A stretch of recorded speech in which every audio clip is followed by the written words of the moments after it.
por eso. Seguimos en Día Sierra, le mandamos un beso a Juan Cruz, que una vez por semana le tocó laburar en el Congreso y por eso no pudo venir, así que le mandamos un beso. Ocampo, usted es diputado del PRO, sí. Entiende de presupuesto.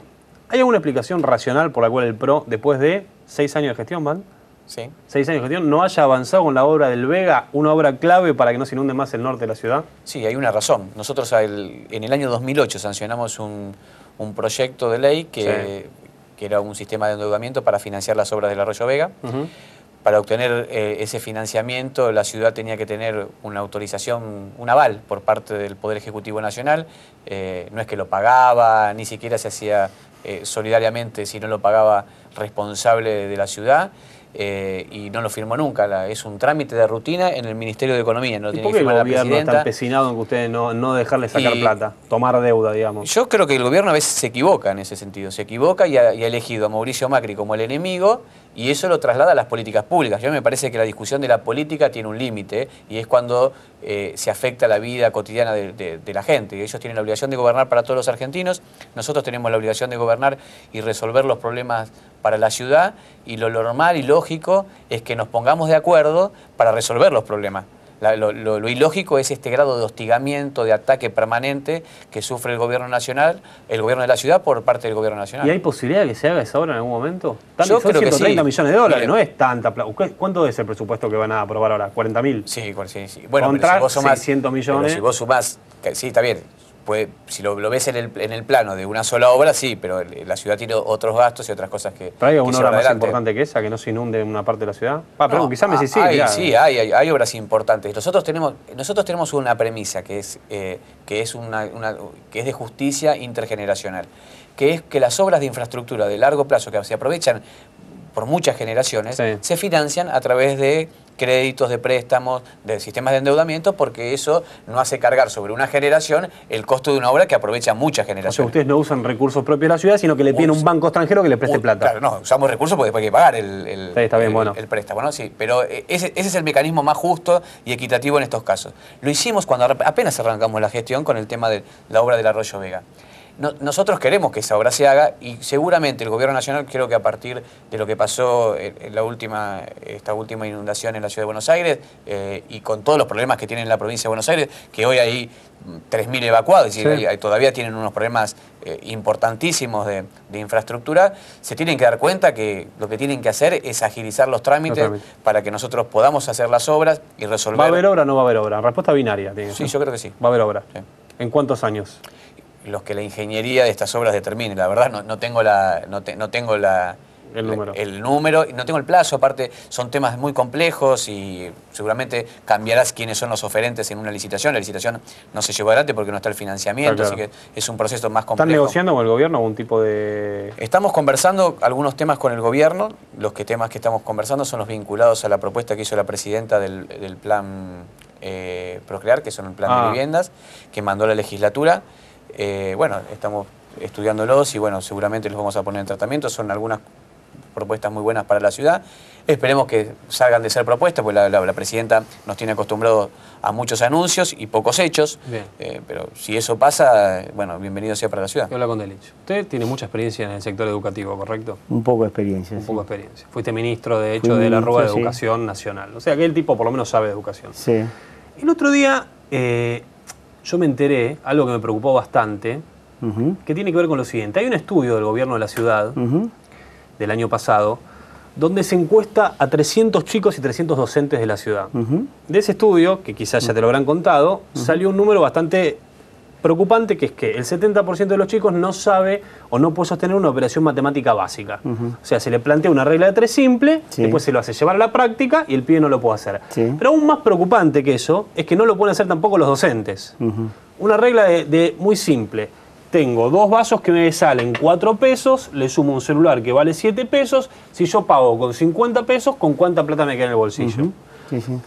¿Por qué pasa que un docente que da clase en 5º año o en 6º o en 7º grado no puede resolver una ecuación, o no tiene una ecuación, un problema básico ¿Qué es lo que falló en la educación, digamos? Sí, déjame hacer una pequeña disquisición. Yo conozco los resultados de calidad, de evaluación de calidad, que señalan algo muy parecido de lo que vos decís a estudiantes de sexto grado en la ciudad de Buenos Aires. O sea, no saben los chicos, pero tampoco los docentes. Pero la segunda parte, hay algún tipo de evaluación docente, pero yo no lo vincularía rápidamente y demás. Digo, hace falta más investigación en ese sentido.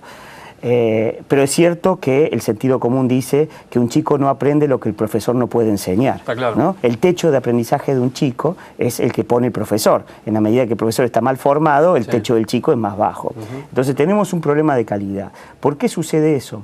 Porque la escuela está impactando poco en los aprendizajes de los chicos. El otro estudio de valor agregado al que vos señalas es que el 90-95% de los resultados educativos se explica por la situación familiar y por la casa. Es decir, se tiene el origen familiar. Esto quiere decir que la escuela... ¿Ahí está el problema o ahí está la... No, ahí está el problema. Ahí está el problema. El problema es que la escuela no está pudiendo corregir las diferencias sociales con las cuales los chicos y culturales con las cuales los chicos llegan a la escuela. Ese es el fracaso de la escuela, no de un maestro, de la escuela, porque no le suma diferencial. Por eso, cuando vos mirás en cantidad de años de educación, ves que hay un 50% entre los chicos más pobres y los chicos más ricos, es decir, llegan a más años de estudio. A ver si entiendo, el pibe que viajó a Europa puede entender mucho más fácil la clase de historia europea que el pibe que nunca salió de su barrio.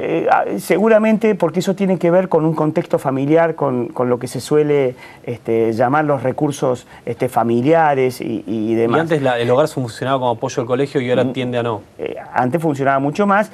Ahora la escuela clasifica, porque también es mucho más masiva, de mucha más clara y porque ha habido una migración de la escuela pública a la privada, entonces vos tenés mucho más segmentada la escuela. Entonces, lo que quiero decirte en el fondo es que no es el fracaso de un maestro, es un fracaso de una institución, que no está repartiendo equitativamente los saberes. ¿Por qué no lo está repartiendo? Porque aquel que lo trae de la familia y tiene condiciones familiares tiene más posibilidades de apropiarse que aquellos que no lo traen de familia. ¿Vos tenés hijos? Sí, sí, claro. ¿A dónde mandás a tus hijos? A una escuela privada, sí. Bueno, ¿y por qué no la mandás a una escuela pública? Fuiste ministro de Educación. Eso es algo que nunca se puede entender. Por varias razones. Primero porque la escuela, cuando decimos escuela pública, incluimos a la escuela también privada, donde no te creas que el diferencial de calidad no es también importante. También ahí se segmenta. En ese sentido hay que tener claro, escuela pública son todas las escuelas dentro del sistema educativo. Ahora vos me decís, ¿por qué no la mandás al estatal? Sí, ¿Por qué no la mandás al estatal? Buenos Aires. Por la misma razón que seguramente lo harás vos cuando tengas hijos, porque siento que, a pesar de tener un enorme compromiso con la calidad educativa, también tengo un compromiso con la educación en el corto plazo de mis hijos. Entonces el corto plazo y el largo plazo son cosas que se cruzan y que uno tiene que resolver. A mí me gustaría, por supuesto, yo soy hijo de la escuela pública, que la escuela pública volviera a ser la escuela pública que me permitió a mí desarrollarme y demás, pero esa no es la situación hoy. Tenemos que trabajar para eso. Tenemos que trabajar y mucho para eso, porque hemos hecho una escuela muy inclusiva, es decir, cuando vos mirás la cantidad de chicos que hay en la escuela es importante, hoy prácticamente la cobertura es de más del 90% de chicos menores de 6 años, pero la calidad sigue siendo mala, y además el reparto de saberes, llamémoslo así brutalmente, está muy marcado por las diferencias sociales. ¿Te gustaría ser ministro de Educación porteño? Yo he sido ministro de Educación de la Nación, me dedico a esto y por supuesto, como cualquier otro, le gustaría volver a la gestión pública y demás. Pero digo, o sea, ¿te gustaría? Sí, podría hacerlo tranquilamente. También te quiero decir una cosa muy clara, la gestión de Esteban está muy bien y ha hecho cosas... Bullrich, ministro de Educación, sí, y ha hecho cosas importantes. Ha hecho cosas importantes. No hay problema, pero a vos te gustaría. Yo quería... Sí, por supuesto. Vamos, Campo, parece que el punto de todas las malas noticias es Campo, pero la vida es así. Te tocó ser el miembro parlamentario. El cabeceador de cascote. Exactamente. Tema subtes. Ya hablamos del tema Vega. Tema subte. ¿Hay una explicación racional que no dure más de un minuto por la cual dos gobiernos no puedan ponerse de acuerdo para que un sistema de transporte tan importante como el subte funcione bien? ¿Hay alguna razón lógica, sacando, como es decir... No es lógica la razón, pero la hay. Y es la misma razón por la cual los hizo la obra del Vega. Es que el gobierno nacional ha decidido enfrentarse con Mauricio Macri y genera una política de hostigamiento continuo al gobierno de la ciudad. Nosotros intentamos una conversación por la transferencia del subte en enero del año pasado, de este año. Fracasaron las negociaciones, porque era un proceso de negociación, una carta de intención que iba a terminar con la transferencia definitiva. Fracasaron por los inconvenientes que planteaba el gobierno nacional en términos de ponernos de acuerdo, de caprichos, de sacar la policía, de mandar a los diputados del bloque político a presentar amparos para que no se realizara la transferencia, para frenar la suba de tarifa. ¿Se van a poner de acuerdo? Yo aspiro siempre que sí. Yo, digamos, le pongo siempre una fichita a tratar de conversar y de que se den cuenta que así no va más. Ustedes están aprobando el presupuesto ahora de la ciudad. Sí. ¿Lo prueban en estos días? Sí, sí. ¿Hay presupuestados subsidios para el subte? No. No. Y ¿La Nación? No podemos hacerlo porque el subte lo administra la ciudad. Bueno, ahora, si el subte no tiene subsidios, que es el 70% de los ingresos del subte para pagar los salarios, sí, hay dos caminos. O explota y cierran, bajan la persiana y vamos todos en colectivo a trabajar, o la tarifa se dispara. ¿Es correcto mi razonamiento o es muy simplista? Es correcto, y supongo que el Gobierno Nacional va a tomar alguna medida para que eso no pase. ¿Y por qué el Gobierno Nacional se supone que Porque los administra el Gobierno Nacional, la concesión. El Gobierno Nacional tiene una política de transporte que ha decidido continuar la política de los 90. Sí. Es decir, con todo el sistema de concesiones, aún más, agravándolo más porque ni siquiera tiene un sistema tarifario. Lo que hace es otorgarle subsidios a los empresarios para ser empresarios más ricos y ciudadanos que viajemos cada vez peor. Está bien, está perfecto. ¿Cuánto debería costar el subte hoy? Suponete, hoy mañana se cortan los subsidios. Una tarifa que se llama la tarifa técnica, que sería la tarifa de... para tapar los costos, exactamente, que cubría todos los costos de operación, no los costos de inversión. Se habla de que está entre 5 y 6 pesos. 6 pesos. Pero no se puede ir a 6 pesos porque todo el mundo deja viajar en subte al otro día. Sí, por eso digo que es tan importante el acuerdo con el Gobierno Nacional, porque las políticas de transporte no es que hay un solo mecanismo de transporte que es el subte. Está el transporte colectivo, el transporte ferroviario, y lo que nosotros tenemos que tratar es de acordar políticas comunes, porque si vos, como decís, si vos llevas la tarifa, aumentás la tarifa del subte, automáticamente esa gente se va a viajar en colectivos. Y eso hace que tengan que aumentar los subsidios en el colectivo y que bueno, viajen peor también la gente. ¿Están pensando en algún esquema impositivo, alguna reforma, una tasa en el ABL, sacar un poquito allá, para que la gente pueda subsidiar el transporte?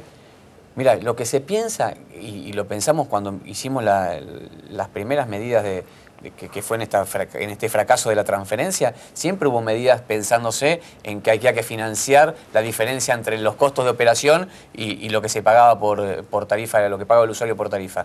Siempre hay maneras hay tres maneras posibles.